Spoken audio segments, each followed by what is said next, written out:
আমি মনে করি আমার সব থেকে আপন হচ্ছে আমার স্ত্রী, কিন্তু আমার মৃত্যুর উপরে আমার স্ত্রী কিন্তু আমার আপন থাকবে না। আমার মা সব থেকে আপন, আমার মা থাকবে না আপন। এই যে পৃথিবীতে হাজার হাজার বছর ধরে কত মানুষ চলে গেল, আমার প্রিয় ভাইয়েরা, আমার প্রিয় বন্ধুগণ, কারো কবরে কি তার প্রিয় মা গেছে নাকি? কারো কবরে তার প্রিয় বাপ গেছে নাকি? আরে আমার সন্তান কবরের মধ্যে একা কেমনে থাকবে? আমি মা আমার সন্তানের সাথে কবরে যাব, এমনটা হয়েছে নাকি? এমনটা হয় নাই। বরং মানুষের সাথে মানুষের বন্ধুত্ব মৃত্যুর আগ পর্যন্ত।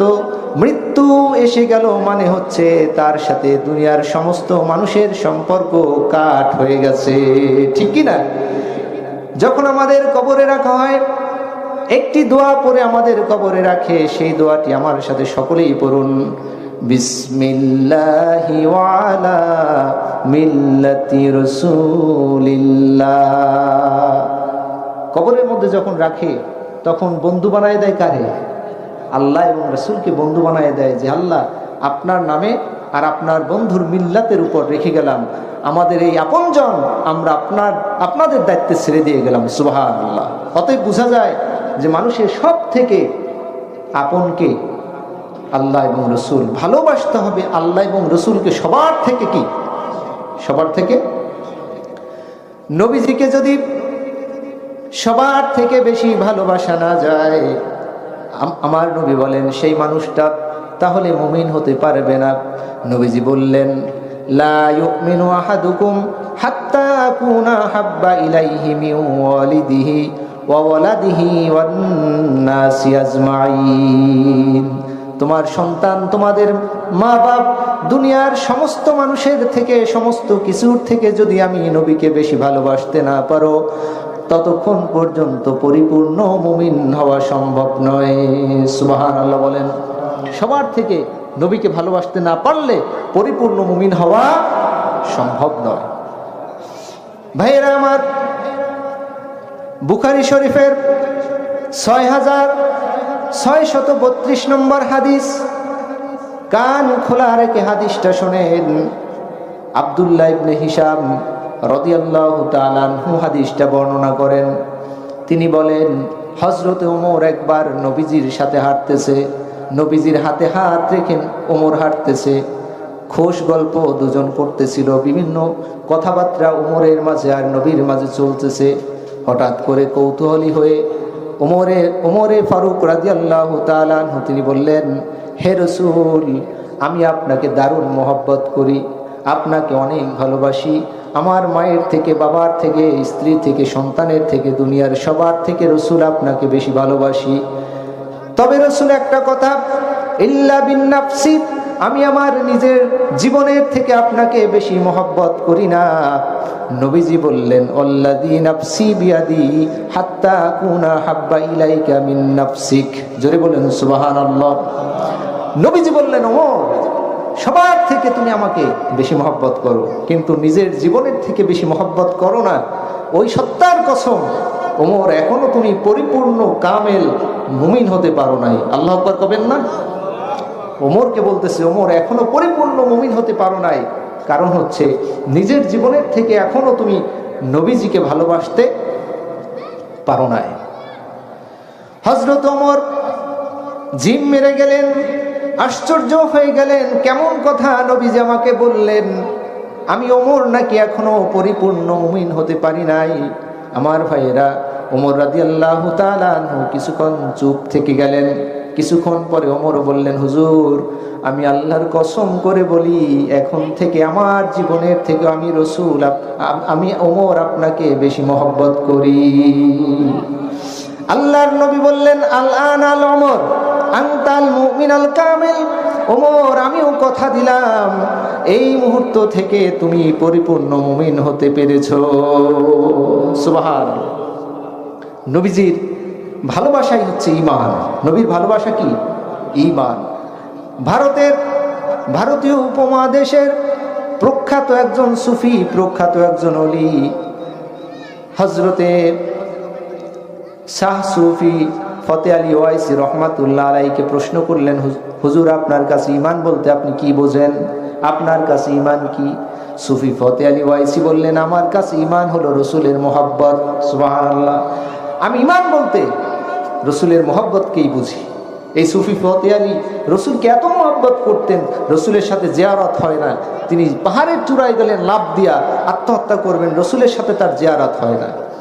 হঠাৎ করে তিনি দেখলেন আলো উদ্ভাসিত হয়ে গেছে, সুন্দর সুদর্শন একজন মানুষ সুফি ফতে আলী ওয়াইসির সামনে দাঁড়ায় আছে। তিনি সালাম বিনিময় করলেন, আপনি কি? এত সুন্দর মানুষ তো আমার জীবনে আমি দেখি নাই। সুদর্শন সুপুরুষ বললেন, ওরে ফতে আলী, যেই নবীকে দেখার জন্য উদ্গ্রীব হয়ে আছো, আমি সেই বিশ্ব নবী,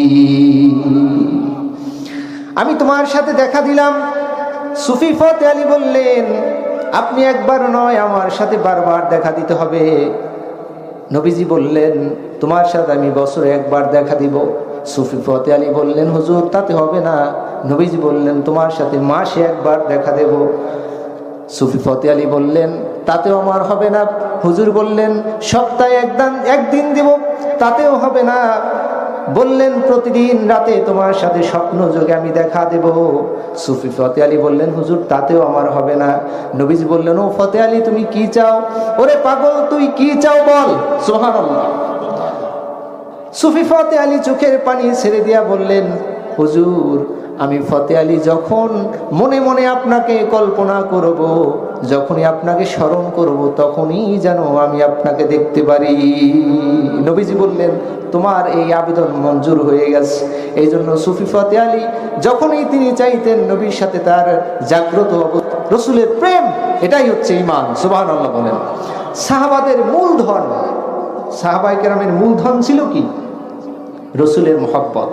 একটা হাদিস আমি আপনাদের শোনাচ্ছি, বুখারী এবং মুসলিম এই দুইটা কিতাব থেকে হাদিসটা আমি শোনাচ্ছি আপনাদের।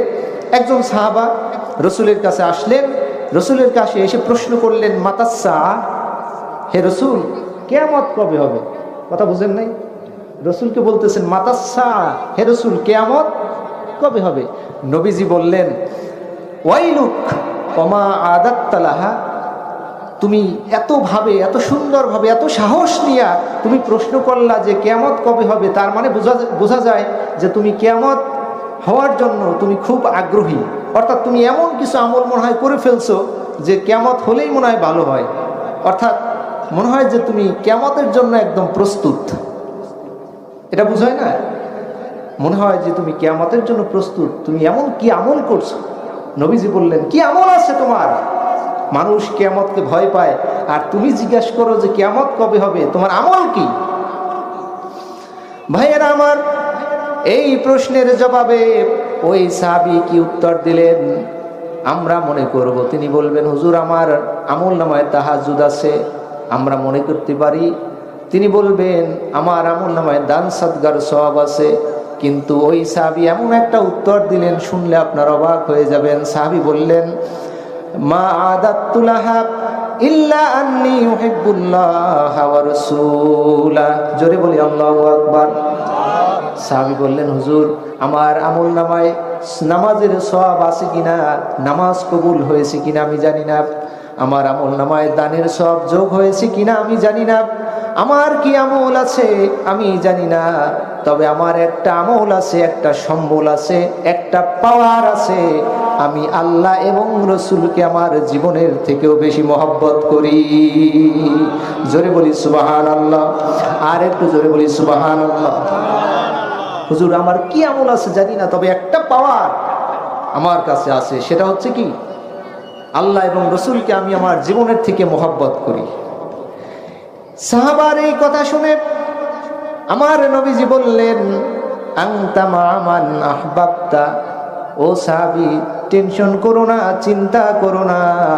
আমিও কথা দিলাম, তুমি যেহেতু আমাকে এবং আল্লাহকে তোমার জীবনের থেকে বেশি ভালোবাসো সাহাবী, আমিও কথা দিয়ে দিলাম, যাকে দুনিয়ার সাথে তুমি মহব্বত করবে দুনিয়ায় বসে, কিয়ামতের দিন আল্লাহ তাআলা তার সাথেই তোমার হাসর করায়া দিবে। এই জন্য গ্রাম্য ভাষায় কথা আছে, যার সাথে যার মহব্বত তার সাথে তার কিয়ামত। দুনিয়ায় যার সাথে আপনার বন্ধুত্ব থাকবে, আপনার হাসরটা তার সাথেই হবে। এজন্য নবীজি বলছেন, তুমি খেয়াল করবা বন্ধুত্ব করার সময় কার সাথে বন্ধুত্ব করছো? তুমি যুবক, তুমি কোন দিকে যাচ্ছ, কাকে ভালোবাসতেছো? যদি তুমি সুপারস্টার শাকিব খানের ফ্যান হয়ে থাকো, তোমার হাসরটা শাকিব খানের সাথেই হবে। যদি তুমি রোনালদোর ফ্যান হয়ে থাকো, তাকে মোহব্বত করো, তোমার হাসরটা রোনালদোর সাথে হবে। যদি তুমি অমুক খেলোয়াড়কে সাকিব আল হাসানের ফ্যান ফলোয়ার হয়ে থাকো, তোমার হাসরটা তার সাথেই হয়ে যাবে। আর তুমি যদি নবীজিকে মোহব্বত করো, আলেম ওলামাকে মোহব্বত করো, হক্কানি পীর মাশায়েখকে মোহব্বত করো, তাদেরকে অনুকরণ করো, তোমার কিয়ামতের দিন আল্লাহ তাদের লাইনে, তাদের সারিতেই তোমাকে দাঁড় করায় দিবে। ভাইয়েরা আমার, এই হাদিসটি যিনি বর্ণনা করলেন হযরতে আনাস বলেন, আল্লাহর নবী যখন বললেন যার সাথে যার মোহব্বত তার সাথেই তার কিয়ামত, এই হাদিসটা, এই কথাটা নবীর জবান মোবারক থেকে শোনার পরে সাহাবায়ে কেরাম এত বেশি খুশি হলেন। ইসলামের পরবর্তী যুগে আর ইসলামের আগে কখনো সাহাবীদেরকে এত খুশি আমি হতে দেখি নাই। সুবহানাল্লাহ। খুশি হবে না? খুশি হতো যৌক্তিক। নবীজি কি তারা সব থেকে মহব্বত করে? নবী সুসংবাদ দিলেন যে নবীর সাথে যেহেতু মহব্বত, তোমার নবীর সাথে হাসর হবে। আর নবীর সাথে হাসর হওয়া মানেই হচ্ছে জান্নাত। সুবহানাল্লাহ। নবীর সাথে হাসর হওয়া মানে কি? জান্নাত।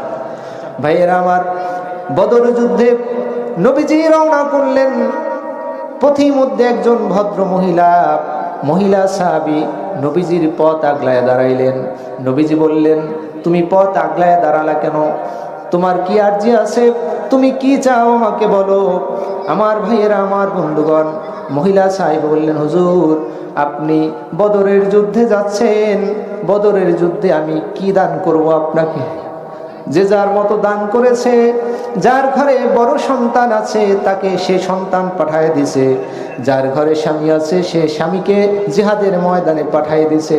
আমার ঘরে বড় সন্তানও নাই, আমার ঘরে স্বামীও নাই, আমি কি আপনাকে উপহার দেব? হুজুর আমার কাছে আমার ছোট্ট একটা শিশু আছে, দুধের বাচ্চা আছে হুজুর, এই দুধের বাচ্চাটা আপনি আপনার কোলে করে বদরের ময়দানে নিয়ে যান। নবীজি বললেন, যুদ্ধের ময়দানে এই ছোট বাচ্চাকে নিয়ে আমি কি করব? বরঞ্চ এই বাচ্চা তো আমার জন্য আরো কি হবে, অতিরিক্ত বোঝা হয়ে দাঁড়াবে, এই বাচ্চাকে আমি নিয়ে কি করব? মহিলা সাহাবী চোখের পানি ছেড়ে দিয়ে বললেন, ইয়া রাসূলুল্লাহ, ইয়া হাবিবাল্লাহ, আমি জানি আমার এই ছোট্ট বাচ্চা যুদ্ধের ময়দানে যুদ্ধ করতে পারবে না, আপনাকে সহযোগিতা করতে পারবে না, তবে আমার সন্তানটাকে কোলের মধ্যেই করে নিয়ে আপনি যুদ্ধ করবেন। যখন শত্রুর পক্ষ থেকে বিপরীত দিক থেকে তীর আসবে, আমার সন্তানটাকে যেদিক থেকে তীর আসবে গো নবী, সেই দিকে আমার সন্তানটাকে আপনি ধরবেন। আমার সন্তানের বুকের মধ্যে তীর লেগে যাবে, আমার এতটুকু সান্ত্বনা হৃদয়ের মধ্যে আমি লালন করে নিজেকে ধৈর্য ধারণ করব। সেটা হলো আমার সন্তানের জীবনের বিনিময়ে আমার নবীজি বেঁচে আছে। জোরে বলি সুবহানাল্লাহ। ভাইয়েরা আমার, উহুদের ময়দানে নবীজি আমার আক্রান্ত হয়ে গেলেন। সাহাবায়ে কেরাম প্রাথমিক পর্যায়ে উহুদের ময়দানে তারা জয়লাভ করলো। জয়লাভ করার পরে তারা যখন গনিমতের মাল ঢোকাচ্ছে, সেই মুহূর্তে কাফেরেরা পিছন থেকে আবার পাল্টা আক্রমণ করলো। সাহাবীরা ছত্রভঙ্গ হয়ে গেল, যে দিক থেকে যে পারছে সে জীবন বাঁচানো শুরু করলো। সকল কাফেরের একমাত্র লক্ষ্য আমার নবীকে হত্যা করতে পারলে, শহীদ করতে পারলে সমস্ত ঝামেলা চুকে যায়। সবাই টার্গেট করে আছে নবীজিকে তীর মারবে, নবীজির বুকে তীর ছুঁড়ে মারবে। নবীজি পাহাড়ের উপর দাঁড়ানো, কোন দিক যাবে? ইতিমধ্যে দূর থেকে হযরতে কাতাদা রাদিয়াল্লাহু তাআলা আনহু তিনি লক্ষ্য করলেন, আমার নবীজি এখনই তো শাহাদাত বরণ করবে।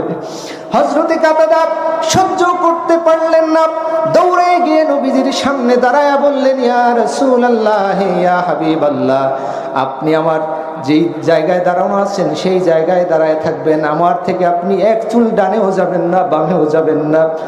আপনার বুকে যতগুলো তীর আসবে গো নবীজি, একটা তীর আপনার বুকে লাগতে দেব না, সমস্ত তীরগুলো আমি কাতাদা আমার বুকে ধারণ করব।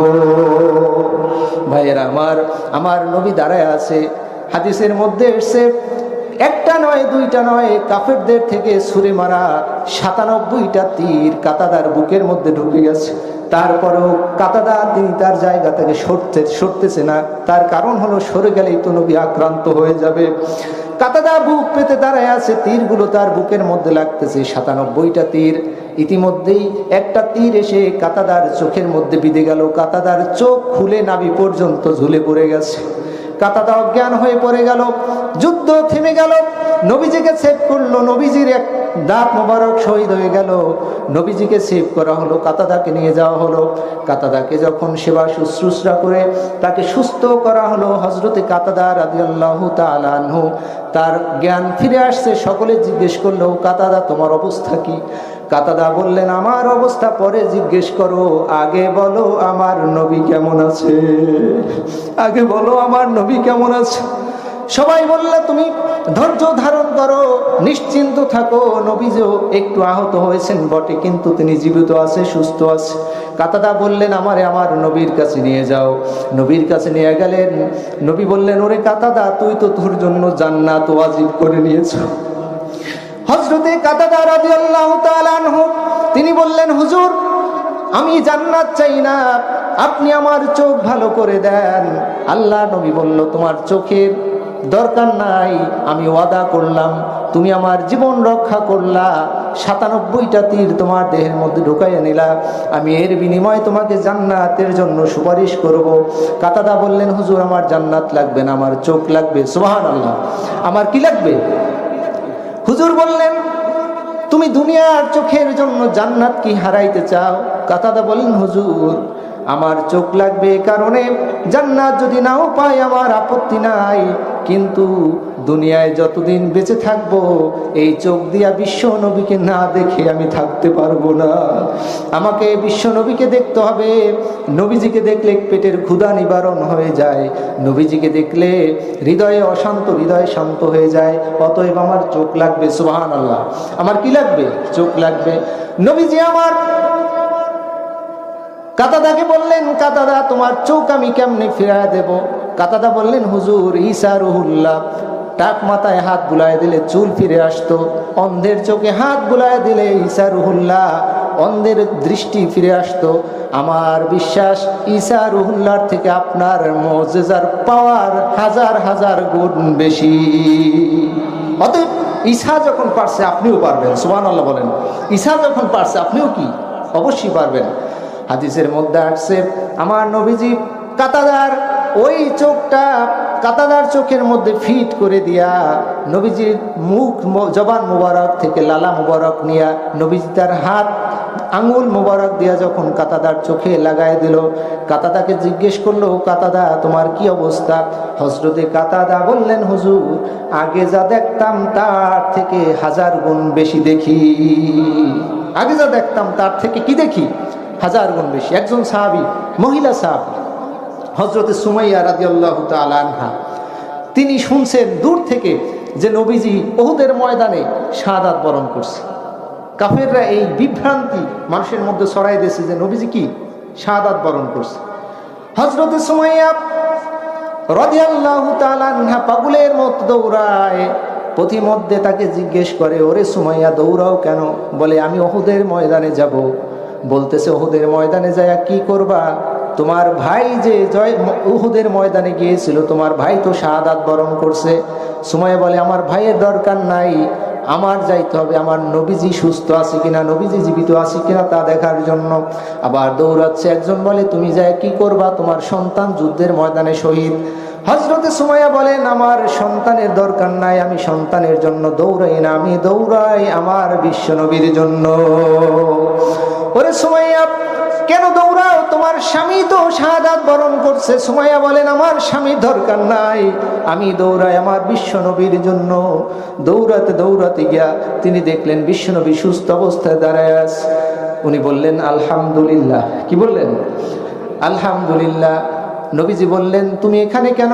তিনি বললেন, আমি শুনতে পেলাম আপনি শাহাদাত বরণ করছেন, এই জন্য আমি নিজেকে ধরে রাখতে পারলাম না নবী, এই জন্য আপনাকে দেখার জন্য আমি চলে এসেছি উহুদের ময়দানে। নবীজি বললেন, তোমার ভাই তো শহীদ হয়েছে, তোমার স্বামী তো শহীদ হয়েছে, তোমার সন্তান তো শহীদ হয়ে গেছে। হযরত সুমাইয়া বললেন, ওয়াল্লাহি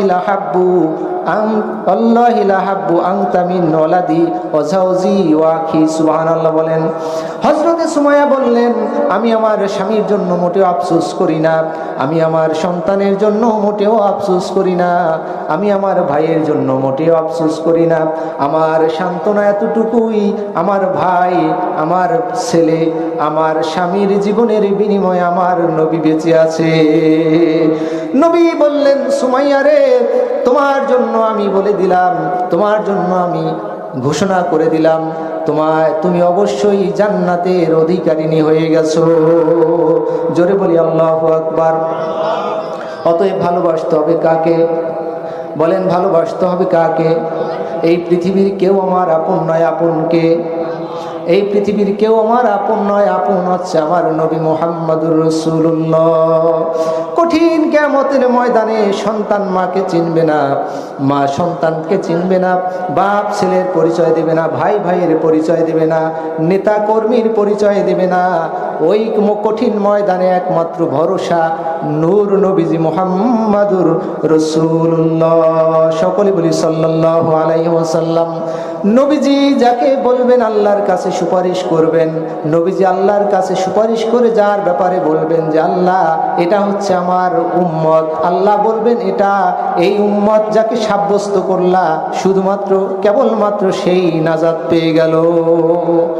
ভাইয়েরা আমার, নবীজিকে মোহাব্বত করলে, নবীজিকে ভালোবাসলে আল্লাহর ভালোবাসা হয়ে যায়। নবীজিকে মোহাব্বত করলে কার ভালোবাসা হয়ে যায়? আল্লাহর ভালোবাসা হয়ে যায়।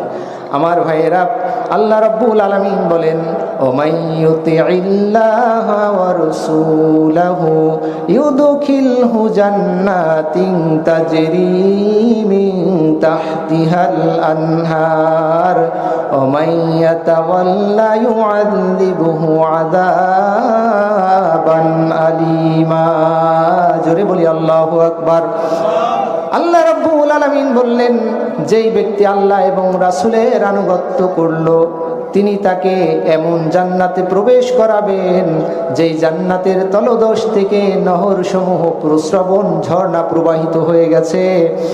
আর যে আল্লাহ এবং রাসূলের আনুগত্য থেকে মুখ ফিরায় নেবে, কুফরি করবে, তাদেরকে অস্বীকার করবে, বিপদে চলবে, বিপদগামী হয়ে যাবে, আল্লাহ রাব্বুল আলামিন বলেন আল্লাহ তাদেরকে কঠিন যন্ত্রণাদায়ক শাস্তির সম্মুখীন করে দিবে। বলি নাউযুবিল্লাহ। আমার ভাইয়েরা, জান্নাতের একমাত্র টিকিট হচ্ছে নবীজির ভালোবাসা, জান্নাতের একমাত্র টিকিট হচ্ছে নবীজির অনুকরণ, নবীজির সুন্নতের অনুকরণ। জোরে বলেন ঠিক কিনা? জান্নাতের সার্টিফিকেট কেবলমাত্র নবীই দিতে পারে। নবীর আদর্শ ফলো করলেই জান্নাত পাওয়া যাবে, এছাড়া জান্নাত পাওয়ার কোনো উপায় আছে? কিন্তু আমার দেশে জান্নাতের টিকিট পর্যন্ত বিক্রি হয়। অমুক পীরের মুরিদ হলে সব মাফ, এরকম আছে না নাই? যে অমুক পীরের মুরিদ হলে জান্নাত নিশ্চিত। কোনো পীরের হাতে, কোনো বুজুর্গের হাতে, কোনো আলেম ওলামার হাতে জান্নাতের টিকিট নাই। জান্নাতের টিকিট দিতে পারেন মুহাম্মদুর রাসূলুল্লাহ। এই ধরনের শিরক থেকে আমাদের বেঁচে থাকতে হবে। কথা বলেন ঠিক কিনা? কত বাবা, এই বাবা থেকে আমাদের এড়ায় থাকতে হবে। ভাইয়েরা আমার, আল্লাহ নবী বললেন, কুল্লু উম্মতি ইয়াদখুলুনাল জান্নাতা ইল্লা মান আবা। কিলা ইয়া রাসূলুল্লাহ ওয়া মান আবা? ক্বালা মান আতাআনি দাখালাল জান্নাহ ওয়া মান আসানি ফাকাদ আবা। নবীজি বললেন, সকল উম্মত আমার জান্নাতে প্রবেশ করবে, শুধুমাত্র আবা যারা আবা তারা জান্নাতে প্রবেশ করবে না। হুজুরকে জিজ্ঞেস করলো সাহাবায়ে কেরাম, হুজুর আবা মানে কি? রাসূল বললেন, আমি নবীর অনুকরণ অনুসরণ থেকে যারা দূরে থেকে গেল তারাই হচ্ছে আবা। অতএব আমরা কি নবীর অনুসরণ করতে চাই কি চাই না? জোরে বলেন, চাই কি চাই না?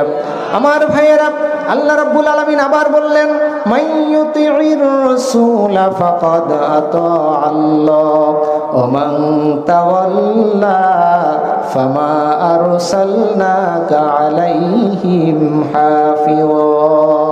আল্লাহ বললেন, হে রাসূল, আনুগত্য করলো যে সে অবশ্যই আপনার আনুগত্য যে করলো সে তো আমারই আনুগত্য করলো। হে রসুল, আপনি রসুলের আনুগত্য যে করলো সে যেন আমি আল্লাহর আনুগত্য করলো। আর যে আনুগত্য করলো না, আপনাকে ভালোবাসলো না, আপনার সুন্নতগুলো অনুসরণ করলো না, আপনার জিন্দেগি যেভাবে পার করছেন সেইভাবে যার জিন্দেগি যিনি গড়লো না, অবশ্যই তাদের উপর জোর জুলুম করবেন না। কারণ আপনাকে আমি হেফাজতকারী হিসেবে পাঠাই নাই। আপনার দায়িত্ব শুধু শুধু মেসেজ পৌঁছাইয়া দেওয়া, মানা আর না মানা হচ্ছে তাদের ব্যাপার, ঠিক কিনা? আমার দায়িত্ব, হুজুরদের দায়িত্ব হচ্ছে, আলেম ওলামাদের দায়িত্ব হচ্ছে মানুষের কাছে সঠিক মেসেজগুলো পৌঁছে দেওয়া। কিন্তু তাদের দায়িত্ব তো আপনাকে জোর করে আমল করানো না। এই ওয়াজ শুনে আপনি আমল করবেন কি করবেন না, এই দায়িত্ব আলেমের না, তার দায়িত্ব শুধু আপনাকে সঠিক কথাগুলো পৌঁছে দেওয়া। ভাইয়ারা আমার, নবীজির অনুসরণ করলেই জান্নাত। আল্লাহর নবী বলেন, মান আতাআনি ফাকাদ আতা আল্লাহ ওয়া মান আসানি ফাকাদ আসাল্লাহ। যে ব্যক্তি আমার অনুসরণ করলো সে যেন আল্লাহর অনুসরণ করলো, আর যে ব্যক্তি আমার সাথে নাফরমানি করলো, আমার অনুসরণ করলো না, আমার সাথে কুফরি করলো, সে যেন আল্লাহর সাথেই কুফরি করলো। অতএব আল্লাহ এবং রাসূল কি দুই না, তাদের সাথে এক। আল্লাহ এবং রসুল এটা হচ্ছে রিলেটেড। নবীজিকে যদি কেউ সন্তুষ্ট করতে পারে, আল্লাহ অটোমেটিক কি হয়ে যায়? সন্তুষ্ট হয়ে যায়। সুবহানাল্লাহ বলবেন না? ভাইয়েরা আমার, এখন নবীর অনুসরণ মানে কি? দেয়ালে দেয়ালে লিখে রাখবে যে বিশ্ব আশিকে রাসূল। দেয়ালে লাগছে বিশ্ব আশিকে, মুখেই নেই দাঁড়িয়ে। দেয়ালে লাগছে বিশ্ব আশিকে রাসূল, খায় গাঁজা, আছে না নাই? বিশ্ব আশিকে রাসূল, এটা বলার লেখার কি আছে? আমি আশিকে রাসূল, এটা প্রমাণ হবে আমার আমলে, ঠিক কিনা? আমার আমল কি, আমি রসুলের সুন্নতগুলো ফলো করি কিনা, এটার উপর নির্ভর করবে আমি কেমন আশিক। অতএব আমরা যতটুকু এলোমেলো আলোচনা শুনলাম, এর সারমর্ম হচ্ছে যে আমরা আমাদের জিন্দেগি, আমাদের সকল কিছু আমরা অনুসরণ করে চলবো কাকে? সকল ক্ষেত্রে নূর নবীজিকে। কাকে? নবীজিকে অনুসরণ করব আমরা সকল ক্ষেত্রে, ওঠা বসা চলাফেরা সব জায়গায়, খাওয়ায়, আমাদের জীবন আদর্শে সব জায়গায় আমরা কাকে অনুসরণ করব? নবীজির অনুসরণ করব। এখন নবীজিকে কেমনে অনুসরণ করব? নবীজির অনুসরণ হচ্ছে তার সুন্নতগুলো পালন করা। নবীর সুন্নত যদি কেউ পালন করে, নবীজি বলেন আমার সুন্নত পালন করা মানেই হচ্ছে আমি নবীজির অনুসরণ করা। আমরা কি সুন্নতগুলো পালন করতে রাজি আছি ভাই? নবীর আদর্শে, নবীর মডেলে আমরা আমাদের জীবন গড়তে রাজি আছি ভাই? কই ইনশাআল্লাহ বলবেন না? জোরে বলি ইনশাআল্লাহ।